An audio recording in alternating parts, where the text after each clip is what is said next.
આજે માન્ય મુખ્યમંત્રી શ્રી ભૂપેન્દ્રભાઈ પટેલ સાહેબ તાજેતરમાં રાજ્યમાં થયેલ કમોસમી વરસાદ અને વાતાવરણમાં આવેલા પલટાને કારણે ખેતી પાકોને થયેલ નુકસાન અંગે સંપૂર્ણ સંવેદનશીલતા દાખવી છે.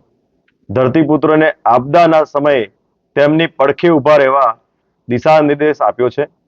રાજ્યમાં આ વર્ષે અસાધારણ સંજોગોમાં આ કમોસમી વરસાદ થયો છે. તેના પરિણામે ખેડૂતોના ઊભા પાકને વ્યાપક નુકસાન થયું છે. ત્યારે રાજ્ય સરકાર સંપૂર્ણ કિસાન હિત લક્ષી અભિગમથી ખેડૂતોને સહાય માટે નેમ રાખેલ છે. એટલું જ નહીં, રાજ્યમાં પાછલા 2 દાયકાઓથી વધુના સમયમાં આવો કમોસમી વરસાદ થયો નથી. તેવા સંજોગોમાં આ વર્ષના આવા વરસાદથી ખેડૂતોને જે નુકસાન વેઠવાનો વારો આવ્યો છે તેની ત્વરાએ સમીક્ષા કરી ધરતીપુત્રોને ઉદારતમ મદદ માટે મૃદુ અને મક્કમ મુખ્યમંત્રી શ્રી ભૂપેન્દ્રભાઈ પટેલ સાહેબના નેતૃત્વની રાજ્ય સરકાર સંપૂર્ણ પ્રતિબદ્ધ છે.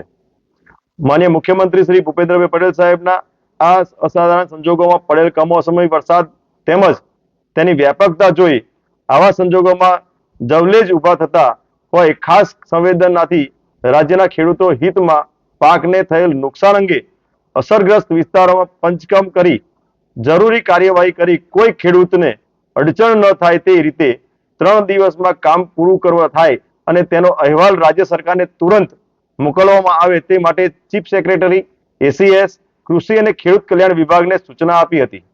જિલ્લા કલેક્ટર શ્રી અને જિલ્લા વિકાસ અધિકારી શ્રી, જિલ્લા ખેતી અધિકારી તેમજ તુરંત જાણ કરવા આદેશ આપ્યો તે જેથી ખેડૂતોને થયેલ નુકસાન અંગે સહયોગ કરવા મદદરૂપ બની શકાય.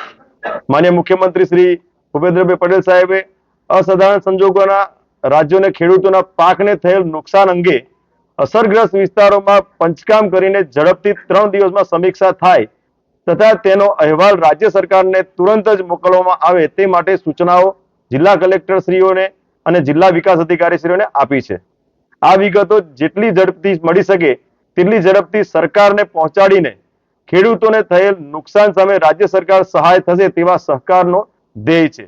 ખેડા જિલ્લામાં પણ ડાંગર, મગફળી, તમાકુ, કપાસ, દિવેલા, શાકભાજી, બાજરી જેવા પાકોમાં નુકસાન છે. ત્યારે જિલ્લા કલેક્ટર સાથે તમામ ધારાસભ્યશ્રી અને ખેડૂત આગેવાનો સાથે નુકસાની અંગે બેઠક કરી સર્વેની કામગીરી શરૂ કરેલ છે. કુલ 2 લાખ ખેડા જિલ્લાની વાત કરીએ તો 2,26,499 હેક્ટરમાં વાવેતર હતું.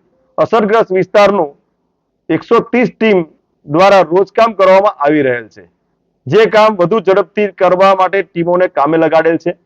મુખ્યમંત્રી શ્રી ભૂપેન્દ્રભાઈ પટેલ સાહેબની સરકારને ખેતી પાકોને થયેલ નુકસાન અંગે સંપૂર્ણ સંવેદનશીલતા દાખવી છે.